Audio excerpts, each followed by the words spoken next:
My name is David. Thank you so much for joining us today. I have a lovely lady here that is going to be with me. Um, I can't say much about this lady. She is my niece, she's my daughter, and she's such an amazing lady Oh, thank that is you. just, she have been closer to my heart, and I really like her being here today. But what I'm gonna say, I'm just gonna let her take over, and get her to introduce herself better, sir, if you don't mind. Okay. Hello, everybody. My name is Sia. I'm 23. I just finished university recently, so yay, graduation. I'm also the president of Stepping Stones of Salon Inc. So, yeah, I don't know what else you really say. I'm his niece, as she said, so. Well, I'm glad you're saying that, and as you're looking gorgeous, she's not taking and she's taking something like that. We're in the in between right now, Are you? but we'll talk about that as we go. Here we go. I'm glad I'm getting you to laugh and smile. But really, what we're here today to do is to really talk a little bit about growing up in Canada because I know you grew up here. Even though you were not born here, you were born in Banjul, but you grew up here. You came here when you were very little, Three. 3 years Yeah, old, that's and correct. so you came here when you were very little. So that is a good thing. What I will say, I hope you're comfortable. I hope you're okay. Is there any refreshment you would like me to get for you? There's No, water. I'm There's good. juice. I got my water. All right. I'm I'm chilling. glad. I'm glad to hear that. I'm glad to hear that. Um, First, what I'm gonna do, I'm just gonna check on Facebook and see if we're live, and check on YouTube and see if we're live. Then we can go from there. Then the question Okay. can start, All good. right? Hmm.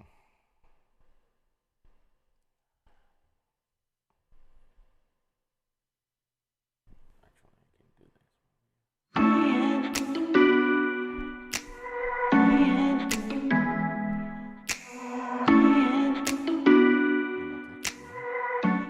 and I can. Yes, we are live. My name is David. Thank you so. All right. Now I can see that we are live. I'm glad to see that. I know a lot of people have been waiting for this. But Sarah, thank you for coming. I really appreciate it, even though you're my niece, but it takes a great deal for people to be able to make it when you invite them for a program like this. So Yeah. I'm really happy that you're here. Thank you for Thank you inviting very me. much. Thank you. But let's get right into it. Last time, my program was about growing up in Africa versus Canada, right?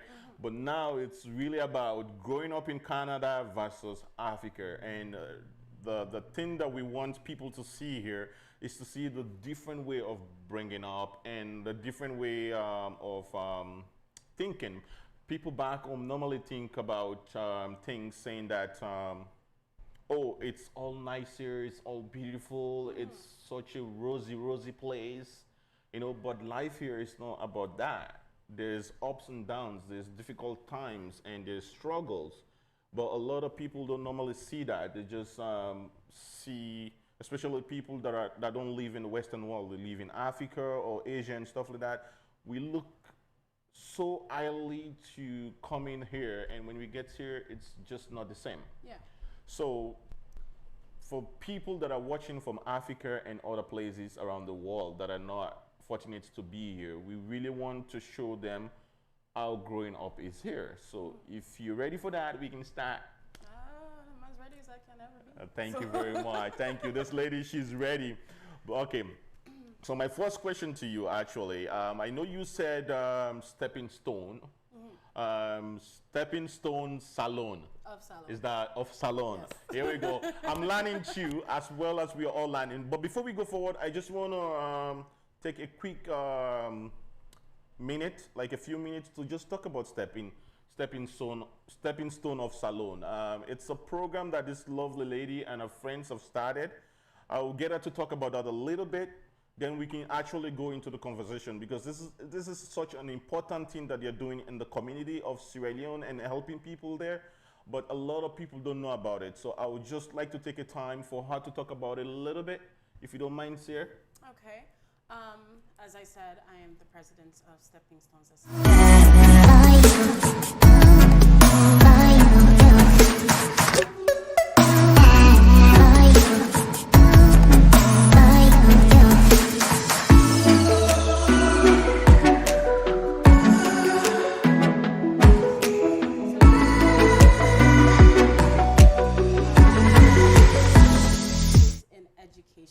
Because we do find that education is very important, and it's the best way for people to grow and for Sierra Leoneans to be out there and for us to make a change in our country and the world, basically.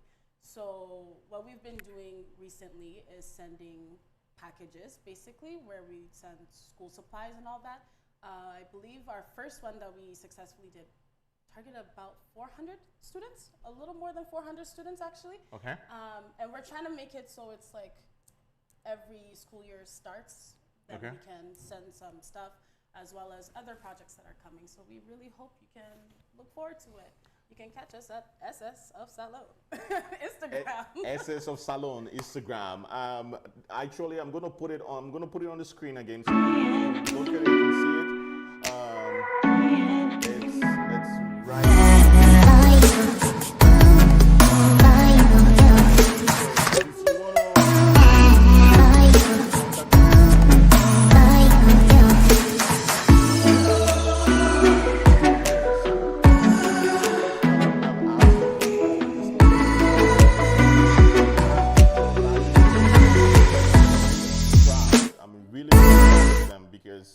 Most of them didn't grow up in Sierra Leone, but they want to make an impact in Sierra Leone, which I'm really glad.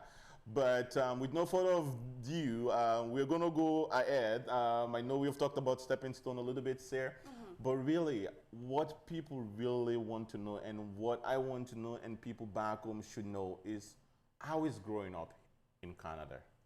I believe it's different depending on who you talk to, so I guess I can really only say from my experience. I'll definitely say, coming from a really young age, there's a balance that you need to find between your heritage and who you're gonna be in school and stuff like that. So I do find that I found a lot of times that I was maybe the only black student or maybe the only black girl, even within the grade, not even just like in that one class. And so a lot of conforming had to happen, where I had to be like, okay, let me act like the way my white counterparts would. Let me go into things that they like. So a lot of things I felt like I was out of touch with, and like with the black experience, to be honest with you, growing up, except for the summers, because I did do Folklorama, which is like a pavilion that they showcase cultures, and I would dance. But besides those summers, I really was just surrounded by people who did not get things like, they didn't understand plasas, they didn't get rice. Why would you eat rice every day? Like, they'll look at you strange sometimes. So you really kind of, I won't say it's another persona, but it's a different side to me that I had to kind of form to be able to juggle that. Thank you so much, Sarah. I really appreciate for the way you answered the question there. It is really, really hard. And those are the kind of things that people back home don't see. They don't see that kids that grow up here, especially black Canadian or African Canadians, they struggle with going to school, especially if you're going to a school that there's only few black people there, that you can only interact with so little of your culture. It is really, really hard. Thank you so much for that. But going to school, I know it is hard and stuff like that. What kept you going through those times that you were really not having people from your background or from your culture, and you have to deal with all this new people now? What kept you going? I mean, I will definitely say, since I grew up with the people that, well, I did move schools sometimes, right? But once I had friends, that was kind of easier to maneuver, because once you have your own group, then you're like, okay, we're in this together. Even though they don't necessarily understand you, if you find friends that are at least open to be like, oh, okay, what's your culture about? What do you do? You know. Okay. So that was definitely something that helped. I will also say that by the time I got to high school, by grade 10, I believe, yeah, grade 10 would be age 15 here. I actually did a 360. It was really strange. I started going to a summer program again, and there was a lot of Sierra Leoneans. It's called the Sierra Leonean Summer Learning Program. And because of that, some of them went to my high school, and I don't know what happened. Just out of nowhere, I was only with them. So now if you see me anywhere, even on social media and all that, like, you're just gonna see my group of friends because we've known each other since we were little. It's just we were kind of all spread apart because we weren't going to the same schools. That's such a lovely thing to talk about. You know, when we struggle for so long in life and we end up being in that place that we end up associating ourselves with the right people, with the right friends, it just makes things easier for us. Thank you so much. The next thing I want to ask you here, Sarah, what are the struggles? Like when I'm saying struggle, what are the struggles here when you're growing up as a kid? This is not about being in a good house or a bad house, just in general. What are the kind of struggles that you face here when growing up as a kid? I think, again, it comes to the culture thing because both my parents were raised in Salon, right? Okay. So there's still gonna be that mentality, that Salon mentality to be like, well, you need to make sure you're coming home at this time, you're doing this, you're doing that. And that was hard to maneuver with your other friends, your school friends. They'll be like, so why don't you just say no? Why don't you just go out? Why don't you just do all that? And you're just there like, no, I will not do that. So like, and it's like also comes down to the whole respect of it, because even if it was difficult for me, because for example, I didn't go out as much because I was just like, my parents are the type that are like very protective. So they'll be like, do I know this family? Do I know these people? Like, we don't know anything that could happen to you, right? So growing up as a teenager, it was a little more difficult for me because I'm just like, but like my other friends, like they're fine with it. But their parents are okay. Why can't I be like that? But like as you grow older, you understand, oh, that's just them trying to like protect you because they understand, like they didn't come here for you to go do something and die. Like all right. That's so nice. That's so nice when you put it like that. You know, I really appreciate the honesty, you know, because those are the things that people don't see. I've seen a lot of kids coming from all this different parts of the world, like Nigeria, Sierra Leone, and kids come here, they're doing so well back home. They understand the culture, they understand the languages, they understand their peers, their teachers, they understand everybody. Then all of a sudden, they're moved from where they're, even though they're excited to come overseas, they're excited to come to Canada, America, US, all those places. US and America is the same thing. Australia, England, you know, all those places, they want to come overseas, right? But when they get here, the first thing that hit them is the cultural shock. Yeah. There's that big, huge shock. Yeah. Because back there, you know everywhere, you know every corner where you're moving. But when you get here, if you can't go anywhere without taking the bus. Yeah. And you can't go anywhere without your parents. And if your parents don't know how to drive, you have to take the bus. And if you have to take the bus, it's not like back home. You go outside, there's buses everywhere that you can take. There's taxis everywhere. But here you have to call a cab. You have to go, you have to know your bus route. You have to, so it's very, very difficult when kids come here. And secondly, when they come here going to school, that's another big shock to them. Yeah. Because it comes to language barrier by then. Even though they know how to speak English back home, they go to school back home, they know how to speak English. But the way I'm speaking English right now and the way you're speaking English, it's totally different, right? Like you're speaking the Canadian English. It's like, you know, easy and fluent. It does not mean I don't know how to speak the English that you're speaking or I don't understand it. It's just that our dialect or the tongue, it's different the way we say it. Yeah. So that's some of the other things that kids are going through that is really, really tough when they come here. So with your experience and you living here, what will you say about that? How did you struggle with that? Did you really struggle with the language side of it? Did you really struggle with the educational side of it? I wouldn't say I personally necessarily struggled because by the time I was cognitively aware, I was already here. So I just remembered it, right? Sorry, I just knew how to do things quickly. And I feel like if you come at a younger age, that will be easy for you. But I do know people who came a little later. And I can say there's definitely a really big push for assimilation. So if you're coming here, they'll be like, oh, that person's a fob. That means fresh off the boat, right? So they'll be like, oh, look at the way they're So just a second though. Yeah. That person is a fall? a fob. A fob? A fob. A F-O-B. A fob. So it means fresh off the boats. So Fresh. like you say, person oh, is a like look at the fob. way they're wearing, like they're wearing those type of pants. Those aren't even in style.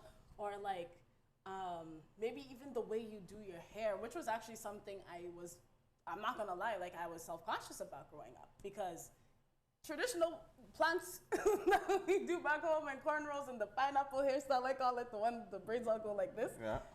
People are not very nice about it. Like they will bully you. So like you will experience, no, I won't say you will as in everybody, but I have experienced it, even me growing up here, like bullying from people where they'll just be like, why does your hair look like that? Why is this like that? You're kind of weird. Why does your food look like that? You know, so like because of that, I do feel like even if they were doing good back home, if you're coming here now you have all these social pressures to be like, you need to change the way you even talk. Like you have to make sure you're talking like us, or we'll be like, I can't understand you. Really? Right? So you need to change this about you. You need to change your hair. Now you want to look like maybe the black kids like me or whatever that have been here for a while. You're looking at them and you're like, oh, okay, that's how they're dressing. Maybe I'm supposed to dress like that too. Maybe I need to go to that same store and buy it. So yeah, there's a lot of pressure on assimilation because if you don't do it, people will make fun of you. I'm gonna be honest with you. And that can be really hard on someone's mental health. Like that could really mess with them. So that is really hard, you know, when you look at situations like that, then the kids, it's really hard for them to find themselves yeah. in a place like that when they're coming with all this expectation, they're coming with all this high energy, saying that, oh, I'm going overseas, I'm going to be the best student there, I'm going to show them that in Africa we have learned something. And when they come here, then the thought in here now, so if they're dealing with languages, they're dealing with the cultural shock, and now they're dealing with schools, now it's even worse. Now they have to deal with appearance, the way they look and what they wear. All right. So what was the word again? Ferb? Fob. A ferb. A ferb. I don't know if people use it as much now, but like definitely growing up It in used my to be time, a ferb. it That was means definitely like, fresh, oh, that person's fresh, a fob. They're fresh off the boat. boat. Yeah. Nice. Fresh off the boat. I'm glad I'm not fresh off the boat anymore. You know, I've been here a little while. But again, Sarah, one thing that one question that I want to ask you again, kids that are coming here that are a little older, Yeah. they're really struggling because when they come here, some of them, their parents are not here. You know, the parents sponsor them to come here to go to school and stuff like that. But this cultural thing that you must send money back home. You know, it's a lot of kids, a lot of international students, they're finding it very difficult because they come here, they have to go to school, they have to work, and they have to send money back home to their parent. You growing up here, you don't have to do that. You were fortunate to have both of your parents here and growing up with your siblings. But what can you say about that? What do you think? Do you think kids should be sending the money as usual as they're sending it, or they should be really trying to make sure that they are taking care of themselves here first? I mean, because I don't send money, it's a little hard for me to say that. But, sorry. From what I do think taking care of yourself should come first, because if you let yourself deteriorate, like, it's gonna be very hard for you to take care of others. And that's something people always say, like, you have to love yourself before you can properly love other people. Absolutely. So Do I say don't send money? No, I think you should. Okay. I think you should, but then I also feel like it should be in reasonable. So say you're coming here to be an international student. Well, that's first and foremost your um, that should be your goal, right? But if your family's struggling back home, I can see where it can get in the way of that. I don't know. I feel like people should be really reasonable about how they ask for things. That's more of my thing. I feel like now I'm getting the Canadian coming out here. yeah, you're getting me. People should be more reasonable. I feel like you should be a little more reasonable. I understand that things can be hard, but then things can also be hard to hear. Because if, say, the person's alone, now you're paying for rent, you're paying for food. If you're going to school, you're paying for that. That's if you're in university and all of that. But even if you're in public school, like you still have to do some fees here and there. You're paying for all of those things, and then you kind of want a life too. You don't want to just be sitting there and like you're just working yourself the whole entire time, right? But I don't know. I just feel like okay. I just really feel like.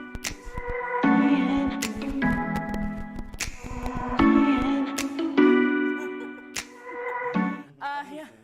No, I really do feel like we should be more reasonable in what we ask, and maybe getting the person who's sending you the money, maybe actually talk to them as well. Like, oh, how's your situation right now? Like, how are you living right now? Is this really going to be detrimental to you as well? Because then, whatever arrangements you make after that, that's between you two. Because if you can afford it, you can afford it. Yeah. But if you can't, then why are you overexpending yourself in that situation? So. Oh, that's pretty good. You know, it is really hard. With my experience with kids that have grown up here and kids that are coming back here, it is really the expectation. It's just the bar and the expectation is so high in the way that sometimes that's what limits us of being who we really want to be, because it's either we make that decision of should I go to school and learn more, or should I just walk and send back home and take care of my parent or take care of my people. It is good to take care of your parents. It's good. It is, you know, your parent. If your parents have already taken care of you since you were little growing up, and when you grow up and they're at that place that they can't take care of themselves, then it is not culturally, from where I'm from, it is your responsibility to take care of your parent. But with living in Canada now, it is not 100% your responsibility, because here in Canada, your parents want you to live your life. They want you to be happy because they've already lived their life. But back home, your parents have suffered so much for you in the way that when you grow up, you feel like, yes, now it's my responsibility. Because my mom makes sure I went to school, my dad makes sure I went to school, so now let me pay them back just for being there for me. All right, but again, people that are online, thank you so much. I don't want to go too far into this. I want to introduce this lovely lady again. Some more people? But I know a lot of people are out there, they're watching us. I got few texts in my phone. People said you're looking good. Oh, thank you. I can read a few of them here, but particularly few people saying that, oh, you look very good on TV, and I'm really, really happy that you're looking good. But it's really, it's good to give the compliment, right? Thank you very much. But again, what the next thing here I want to ask here, now that you've grown up as a young adult, right? You are non young adults now. You've passed 20. Yes. You're now in your 20-some. That's how we call it, 20-some. Yeah. So you're in between. Okay. But what is the challenges now that you've grown up here, you know how to move around? What are the challenges now that you face that is a little difficult, just for those people that are coming here now that they're around your age and they might be struggling with? Oh, I'll say definitely, I guess, a fear of uncertainty at times. Like, when you're a kid, your parents take care of everything. And then now I haven't left my mom's house, right? So if I was to leave, then I'd be like, dang, I had to do taxes on this too? Like, I had to fill this out? Like, I don't do any of that stuff. She takes care of that stuff. So I feel like it's kind of scary at the moment for me because now that I'm done school, I'm just like, okay, now what? Like, what do I do with my life now? Like, do I? It kind of, you get a lot of these goals and you're thinking, okay, I can do this, do this, but then sometimes it's really hard to just be like, okay, calm down, focus. This is what you want to do. So I'll definitely say yes. Getting into the whole adulthood, like adjusting in being independent to financial wise, because now you ain't got an excuse. You're not a student anymore, so you can't even just say I'm broke. I'm a student. Now you have to actually make money. Which is right. Which is right. So that's one thing, because job security is interesting. I'll definitely say in Winnipeg, like, yeah, there's jobs, but a lot of them have requirements, and you're just like, I don't even have this requirement. So like, you have to maneuver yourself to fit into it. And they don't pay a lot. They don't pay a lot. I like that. I like that. And they don't pay a lot. I don't know what they're expecting for you to do with like $11.90 minimum wage. But, okay, I do understand the minimum wage side of it, but at the same time, that's why it's good to go to school. Yeah. You know, and do something that you really, really like, because first of all, it's not just going to school. Going to school, it's very important. Yeah. You know, it's good to go to school, but it is good to go to school for something that you know that you're going to love doing.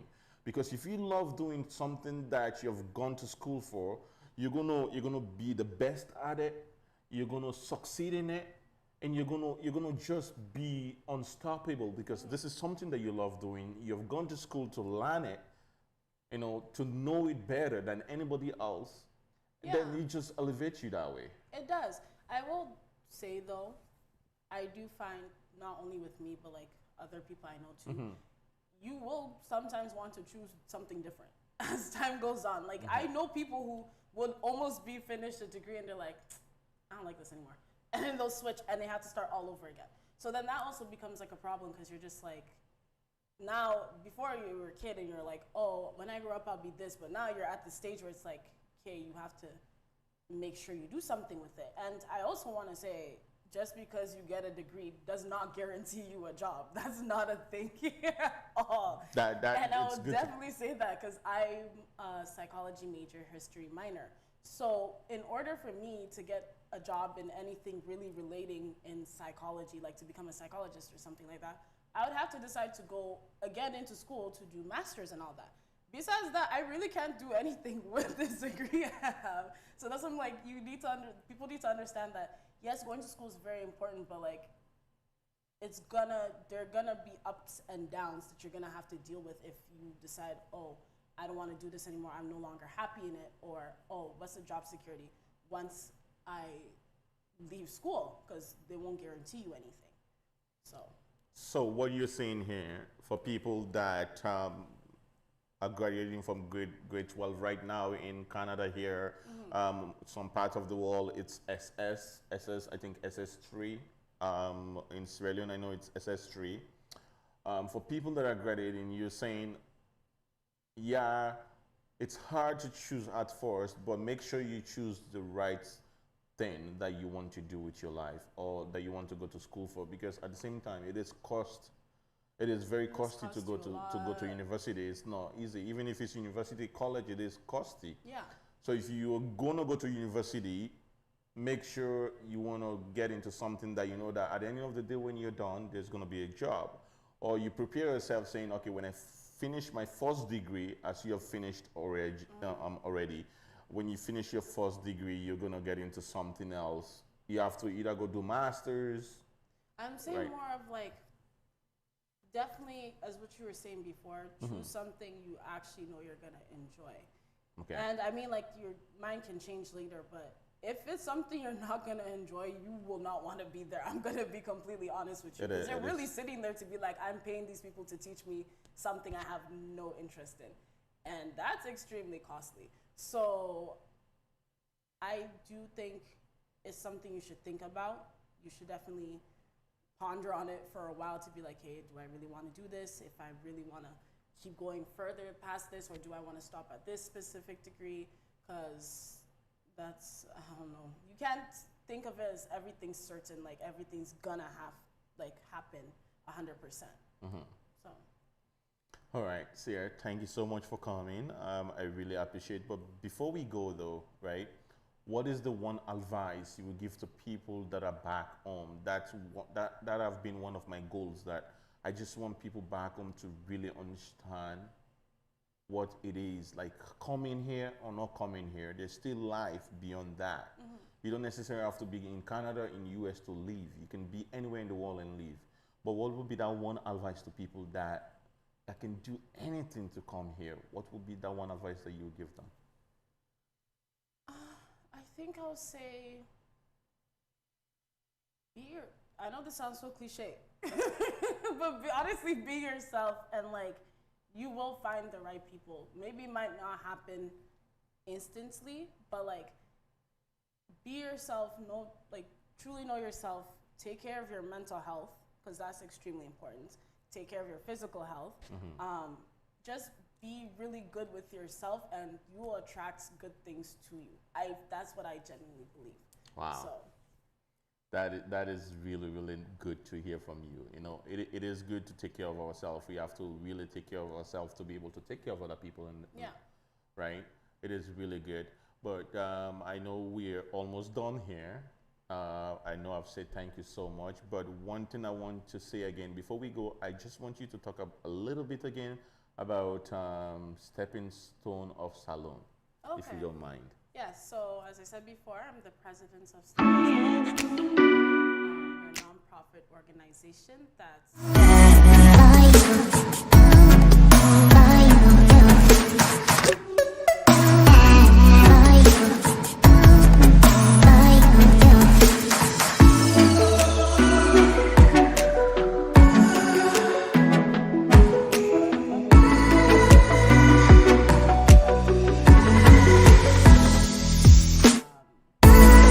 school projects where we will be giving school supplies. So we've been doing that, and hopefully there will be more projects on the way. Well, I am glad. I am glad. I am glad. But again, right? This is one of the things most of us struggle with, like helping people back home. And Yeah. I've said this before we started. I'm so proud of you girls that, like you didn't grow up in Sierra Leone. You have no idea wasn't about even Sierra born Leone. there. You were not even born there. You don't even know some of the streets in Sierra Leone, except Yeah. maybe now people are giving you the little bit of feeling here and there, saying, okay, this is where this is where this is, but you have no idea. But if you are able to do this, what about us? I really want to talk to my fellow Sierra Leoneans out there and my fellow Africans out there. What about us? These are kids that are doing this right now, and they're doing this out of the love they have for their parents, the love they have for where their parents were born and where they came from. You know, they love it so much in the way that they want to help kids that are back there, even though they're here struggling, but they're still trying to help. So if there's any way you can help, I'm going to put this again one more time on the screen here. If there's any way you can help by donating to them, you can donate through e-transfer, or you can send them a check, or you can call, you can just email them and say, hey, I have a donation for you. Any amount works. Yes.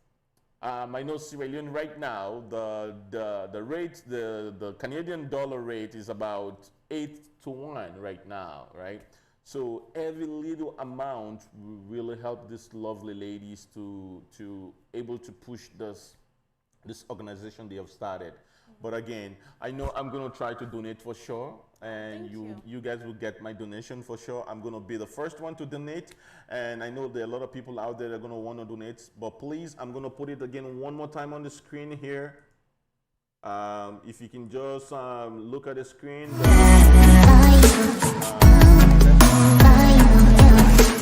The email is there.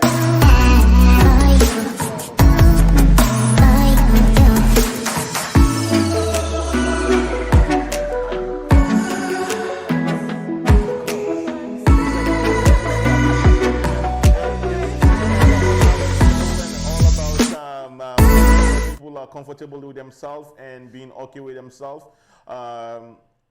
Be who you are, stay true to yourself, and It's good to listen to people's advice. It's good to take what other people are saying. They might have experienced bad things. They will tell you, oh, do this, but stay true with who you are. It does not matter the situation that you're in right now. It does not matter the place that you're in right now. It does not matter the trouble or what you're going through right now. If you stay true with yourself and you have your focus on what you want to become in life, you will be that person that you want to be. Thank you so much for all of our viewers that are watching. Thank you so much. I really appreciate, and I hope everybody will have a lovely, lovely, lovely Mother's Day. Before we go, happy Mother's Day to every woman out there. Shout out to Juliet. Here we go. Shout outs to Juliet. Happy Mother's Day, Big Sis. And I want to say happy Mother's Day to all the ladies watching. My wife, Mona, happy Mother's Day. My lovely mom, Madam Monica Mondegbegbor, happy Mother's Day to you. I'm so glad and happy to have you as a mom, and I'm so happy to have you around still. You're such an amazing and lovely woman. I can't thank God enough for your life and for having me as a son. Thank you so much. Your granddaughter is here too. She's looking fly. But thank you so much, everybody, for watching, and you guys enjoy your Mother's Day. Stay safe, stay blessed.